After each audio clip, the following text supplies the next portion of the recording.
Good morning, students. It's Friday. Yay! But we're still having school today. You got to get your schoolwork done, and then you can have a whole weekend. And there will not be too much to do today. Not as much as it's been the other days, but there's still going to be plenty to do. We've got work. So first of all, let's do our word of the day from yesterday. So let me flip my phone around. Generations was our word, so let's see what that means. It is a plural noun because it has S at the end, which makes it more than one. It says all of the people born and living about the same time.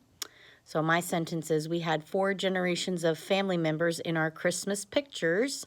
And a synonym would be an era, and an antonym would be immortality. Okay? So you might have generations of people in your family.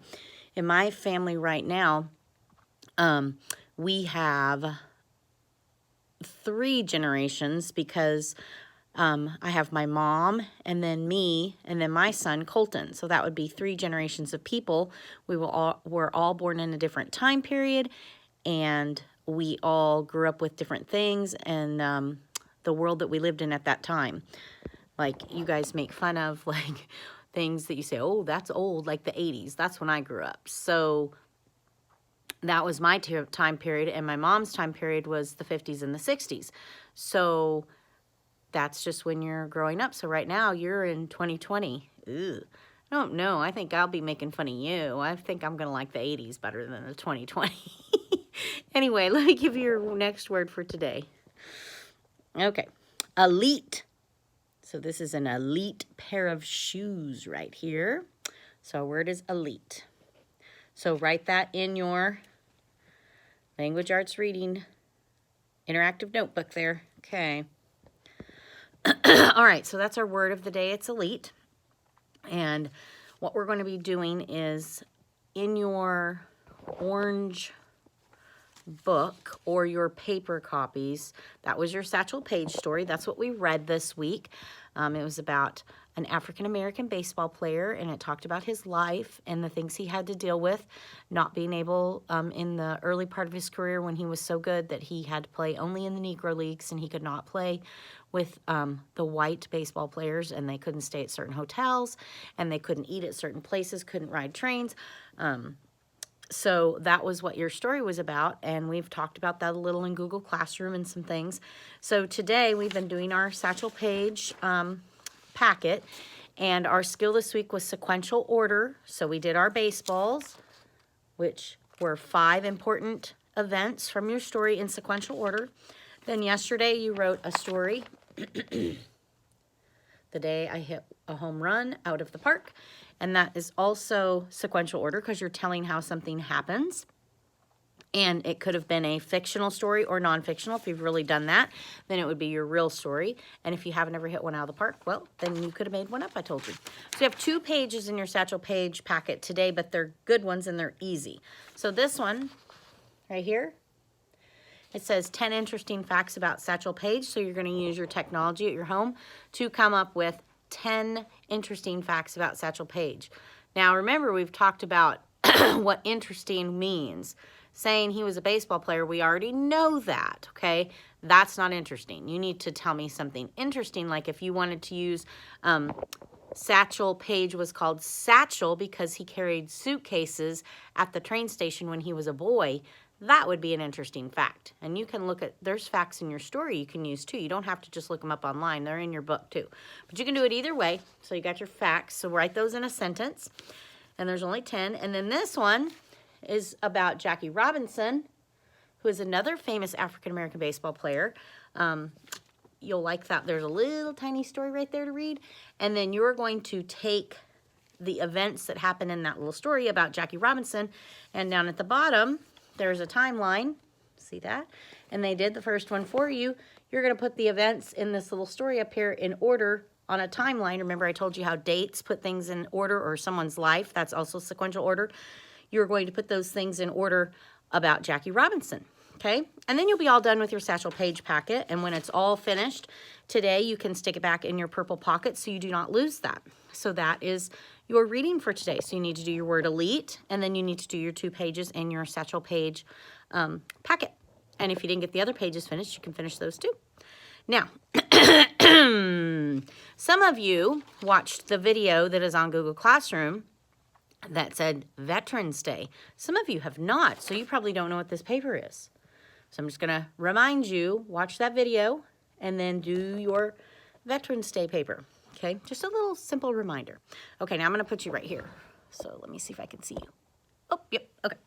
So we've been doing the Sioux Tribe. That was our first Native American tribe that we talked about. And we learned that they live in the plains area. They were a tribe that traveled through our state of Oklahoma. And they followed the buffalo. They lived in teepees. They wore deerskin clothing. They had the feather headdresses. And they used the buffalo. That was their animal that they used the most. And they used every part of that animal. And they hunted those. And that's why they lived in teepees, so they could follow the buffalo. And then you had your words, parfletch, which was kind of like the wallet that folded up where they stored their food. Wasna, which was dry jerky, which we talked about how that's like beef jerky, but it would have been buffalo jerky. And those are the things we kind of learned about the Sioux. So today we are going to be moving on to tribe number 2, which is the Tlingit. And when I say Tlingit, look at the way that's spelled. Get this paper out while I'm talking about it. It's in your purple pocket. So you can see how that's spelled right there. Doesn't look like it's say culling it, but it does. So that T does not make a T sound like we say T, okay? So this is going to be the tribe of the Northwest. So this tribe goes up the coast north of California, right on the ocean coastline, up through Alaska and Canada. So they lived right on the ocean in the colder part north of California. So we're going to read this together so you can follow along. Get your packet out and follow along real quick.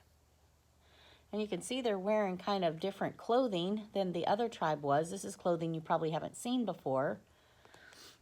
All right, so it says, the Tlingit have lived along the northwest coast of North America for a long time.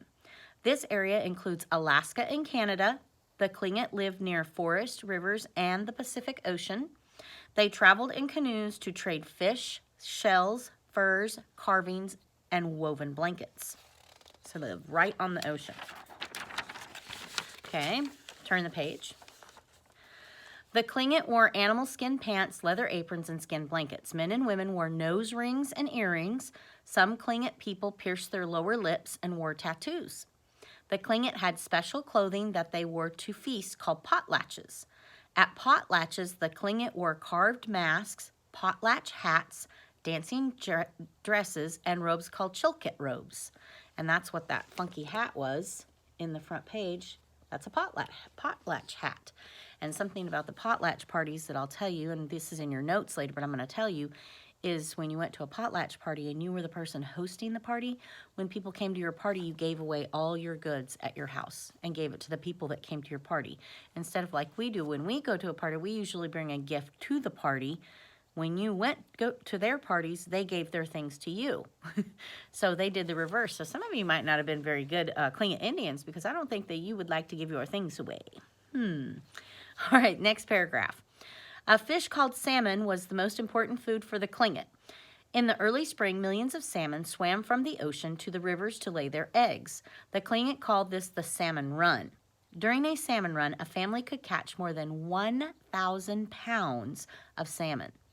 The Tlingit also ate other types of fish, sea lion and otter.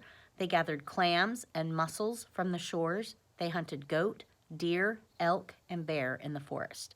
So as the buffalo was important to the Sioux tribe, the salmon is important to the Tlingit tribe. Okay, next page, this one. The Tlingit built large plank houses. They used cedar, maple, and spruce trees to build their houses. The Tlingit painted their houses with bright pictures and colorful animal designs. These designs stood for a family's clan. And I know you guys play a game with that word in it, so you kind of know what a clan is. Huge wooden totem poles stood in front of each home. The Tlingit carved animal symbols on the totem poles to tell the history of their families. Each plank house was home to several families. The families belonged to the same clan. When a boy reached 8 years old, he went to live with his mother's brother. His uncle taught him how to hunt game animals. Mothers and grandmothers taught girls how to weave blankets and make baskets. The Tlingit used storytelling to pass down their history to both boys and girls. So totem poles, which are a very cool thing that we have in North America, they are made out of the trees, and the people would carve them of these different tribes that lived in the Northwest coast and in Canada and in northern North America, the United States too. They would use these totem poles to tell stories. So it would represent things that had happened in their family with their clan, and that totem pole would be outside their plank house, and that's what this is a picture of. And sometimes they wouldn't even take the trees out of the ground. Sometimes the trees were left and they would carve on the trees and build their house with the trees attached. So it was a very important thing for them of how they passed on their lore from generation to generation. There's our word, see? So that's what the Tlingit Indians did. That was some of the things about them. So your notes are on Google Classroom, and let me show you. So this is not your reading, this is your social studies. So in these 2 pages here, that was where we did our Sioux notes. And there's your buffalo and where you were supposed to put your parts of the buffalo, what was used to make different things. And then you turn the page and boom, right on the back of that, you're gonna write your Tlingit notes. And they used more reds and blacks and brown, a little bit of blue and green. They didn't use all the colors like the Sioux did. The Sioux had lots of colorful things. The Tlingits didn't have quite as colorful. And there's your totem pole, your Chilkat robe, and your potlatch hat with the definitions. And notice I put them going across this time, had more room to write that way. Okay, so that's on Google Classroom. All you have to do is click the picture and write that in your social studies notebook. Now, let's go on to this, which is our Seminole Dictionary. So, we have done Kazapi, which means cold, Chito, which means snake, Lani, which means green, Uji, which means corn. Now we have right here, this is Ifa, which means dog. Let me scoot that up a little bit. This is backwards for me to read, so I have to kind of look here. Fatho, which means fish. Hasi, which means sun. Hathisi, which means moon. And this bottom one right here, Miski, which means summer. Okay, so let me leave those there so you can see them. Write those down. Okay, you're learning to speak Seminole Creek Indian. Isn't that cool? I love that. Okay, so, and it may not be perfect, but it's good cultural things for everyone to learn about other people's cultures and how they did things in their lives, and I like that. I like to teach you things about different people. Okay, so we're done with that. So make sure you write that in your Seminole Word Dictionary. Then we are going to do our next pictures. So the paper that has the Tlingit on it this time, we're going to cut that out. And we did the Sioux right here with our Native American name. And then on this side, we're going to glue at the very top the next tribe, which is the Tlingit of the Northwest. So that paper that has that on there, you color that and cut that out. And then your pictures went on, we already looked at that, but I'll show you again so your pictures that were on that same page, you glue those right here for your definitions of your words for the Tlingit. Okay? So that is that. And then the last thing today, before I get off, and I decided not to read to you today because it's Friday. I'm going to give you a break. You don't want to listen to me that long. Okay, so this you're going to be mad at me for, but it's okay because it's good for you. I want to, well, I better show you. Let me show you your Satchel Paige things first because I found us a little tiny short video of Satchel Paige, because I always like to see things, because I know that it's better if you see it, not just hear about it. So let me flip the camera, and I found this little short video about him.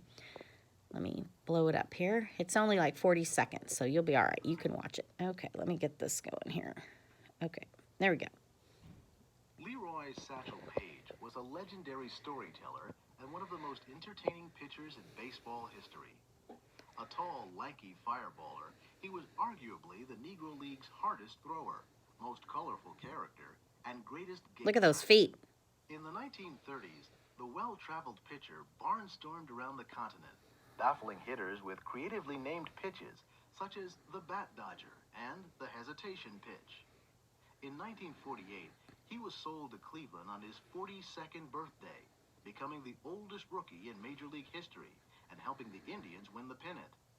Paige was elected to the Baseball Hall of Fame in 1971. Okay, see, that wasn't that long. Wasn't that cool? Did you see how big his feet were? His feet were huge. 42.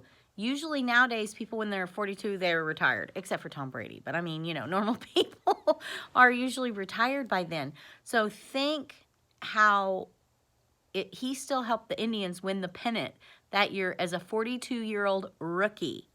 And then later on in his life, he didn't ever tell anybody when his real birth years or how old he really was. They say he was in his 60s. Probably wasn't.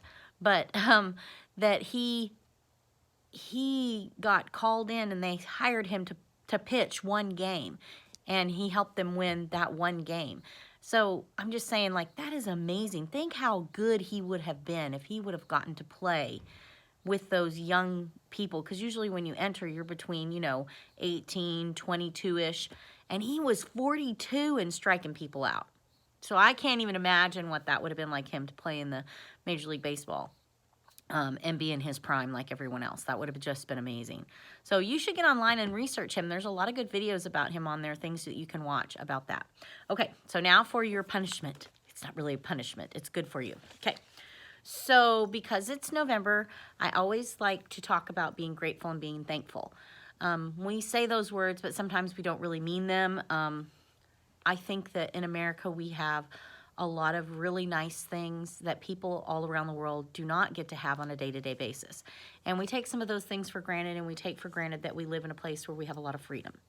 So I like to do this, and I've been doing this since I started teaching, probably my second year. Ever since I've been at Dibble, I've done it.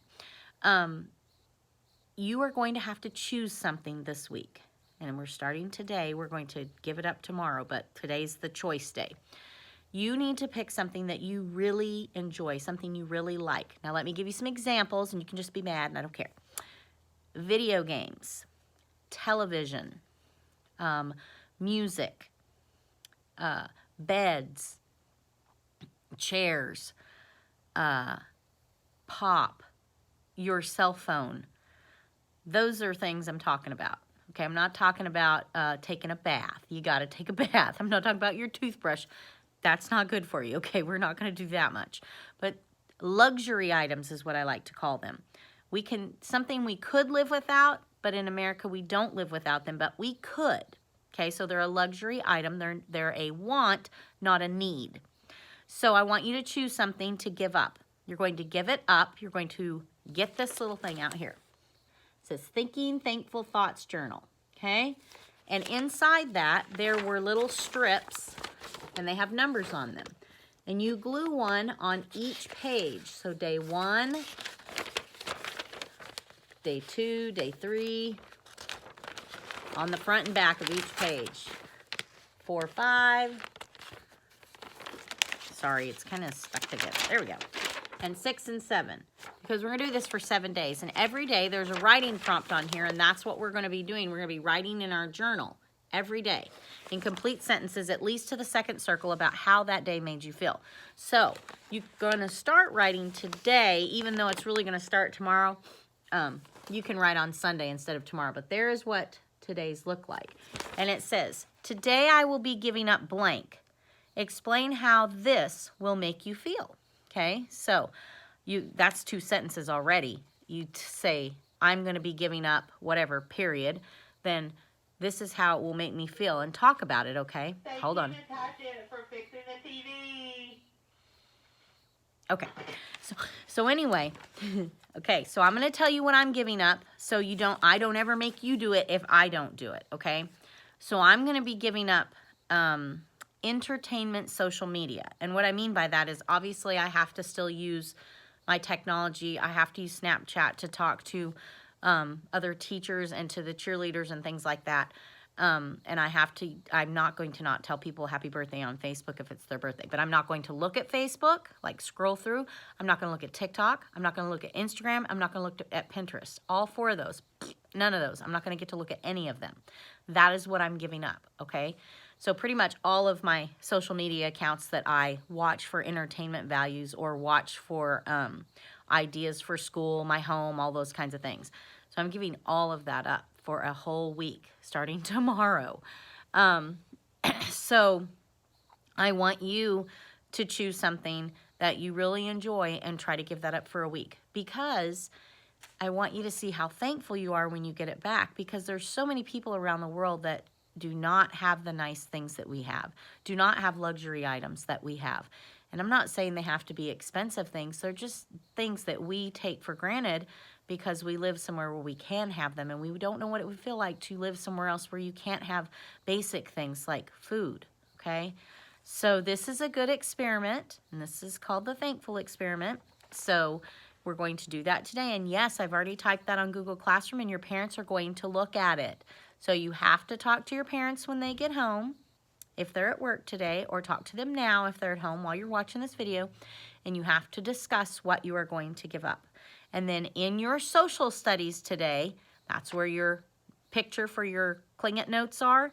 There is the question that says, what item are you going to be giving up, and why did you choose this item?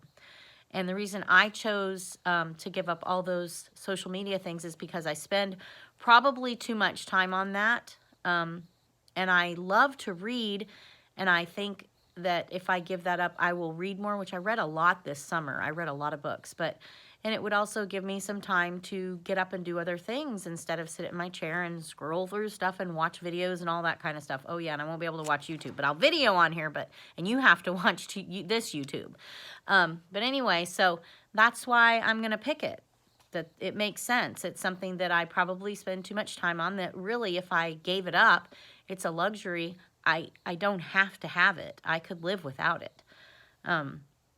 But when I get it back, I will probably be more thankful that I can immediately, if I want to look up the Tlingit Indians on Pinterest and see if there's anything that I could talk to you guys about, boom, there it is. So I do use my stuff for school and my job and cheer and things like that, and even church. But I'm still going to give it up because I think that it takes up too much of my time, and I'm going to do this experiment to see if I can give it up and it will be better, like do it less later. Okay, so anyway, so that is your extra assignment. So you're going to have to write in here today, and then what you do is you write probably 4 or 5 sentences will be fine. And then at the bottom, draw a picture of that item, whatever it is that you gave up. And then Saturday or Sunday, you don't have a prompt for both days. One of those days, I'd probably do it Sunday after I had to be not having it all day Saturday and all day Sunday. You're going to do this number 2, and it says, it is weekend. Sorry. I was sick when I made this. Should say, it is the weekend. You can stick the word the in there. Have you been doing your experiment? Question mark. Have you been cheating? Hope you're not a cheater. I'm going to try not to cheat really hard, and I'm going to tell you if I cheat because I'm your teacher and I'm not going to lie to you. So I will tell you that. So there's 2 questions on there. Like I said, put the word the right there. It is the weekend. Sorry, Miss Evans, messed that up. Okay, I make mistakes. I'm not perfect, even though I'd like to be. So that is all for today. All of the items are in your Google Classroom. Miss Mays, all of your things are in the Language Arts Google Classroom. Your questions and your picture for the Tlingit Indians and your question about what you're going to give up for your Thinking Thankful Thoughts journal. And then it also has a list on there. Now I'm putting a list every day of what needs to be done for that day. So you can look at it, your parents can look at it, and you can go, okay, I did that, I did that, I did that, I did that. And you can check it off as you do those things and make sure you got everything done. If you have not been answering your questions in your Google Classroom, in my class, you have two classrooms to go in. You have your social studies classroom and your language arts classroom. Make sure you check both of those if I tell you to do so on this video, because today you don't have anything in your language arts video for Miss Evans' room except for where it tells you what we're doing for Friday. But your stuff that you need to do for today is in your social studies, because those are social studies assignments. And Miss Mays' kids are all in their language arts one because they just only have one classroom right now. Okay, so anyway, I hope you have a good weekend, and I will be checking in. I've been checking all your work, and I try to message back to you if you've put a message on there or you've talked to me. I try and talk back on Google Classroom, so feel free to ask anything you need to. And I hope you have a fabulous weekend, and I love you. And remember, kindness is a language everyone can hear.